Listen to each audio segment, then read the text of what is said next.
鬼吹灯》最为国内冒险题材的顶级 IP， 影视化之后诞生了多部脍炙人口的佳作。虽然如今的审核越来越严格，删改也越来越严重，但随着《南海归墟》的空降开播，不少观众还是第一时间选择了入坑。但令人愤怒的是，观众把本剧当宝贝，剧组却把观众当冤大头。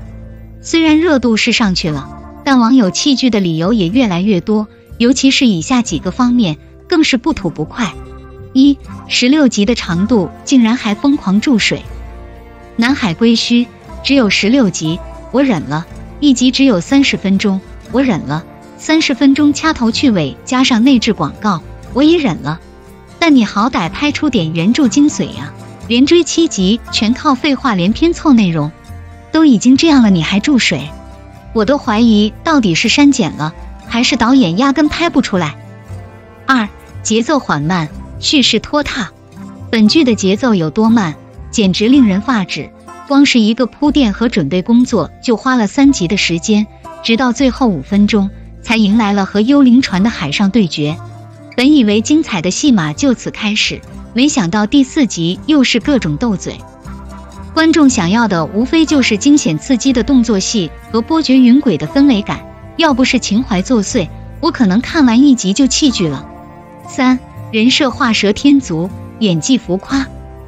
陈瞎子、陈教授、孙教授等人的出场确实起到了画龙点睛的作用。汤镇业饰演的明叔虽然油腻，至少演技还是有保障的。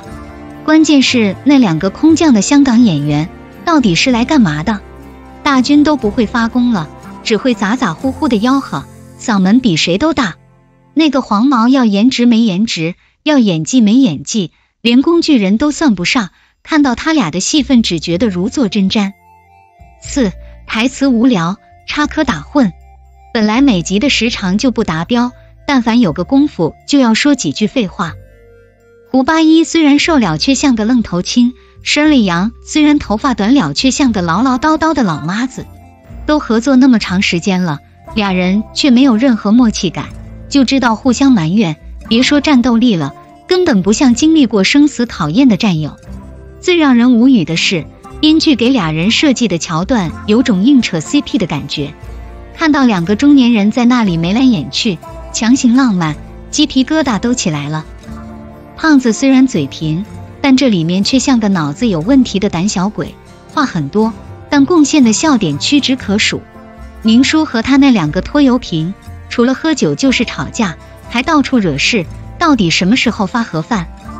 阮黑和不听话的徒弟说着蹩脚的外国话，看着我都尴尬。每个人物都是一副油嘴滑舌的状态，群像戏一塌糊涂。5、特效拉胯，魔改剧情。南海归墟的特效简直可以用灾难来形容，棚内抠图就不说了，你看看这画面和灯效，一道惊心动魄的大场面，两眼一抹黑，啥也看不清。有人说水下的动作戏就是这样的，拜托了，请你看看温子仁的《海王》。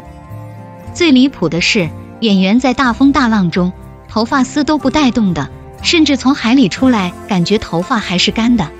水下布景塑料感十足，尤其是古猜，他在水下的状态特别不真实，看起来像是直接 P 图在海底。对剧情的魔改更是让人无语凝噎。比如说第6集，原著老胡遇到危险第一时间就打开了保护机制，可剧中的胡八一像个门外汉，不会用防御刺，被撞几下才智商在线，潜水中破了，水压那么大还能把玻璃踢碎逃生，编剧真有你的。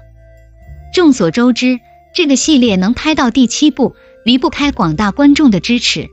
但从南海归墟的质感来看，剧组只是为了收割观众的情怀，这不由得担心起收官之作巫峡关山，如果只是这样糊弄过去，那还是别拍了，省得给大家添堵。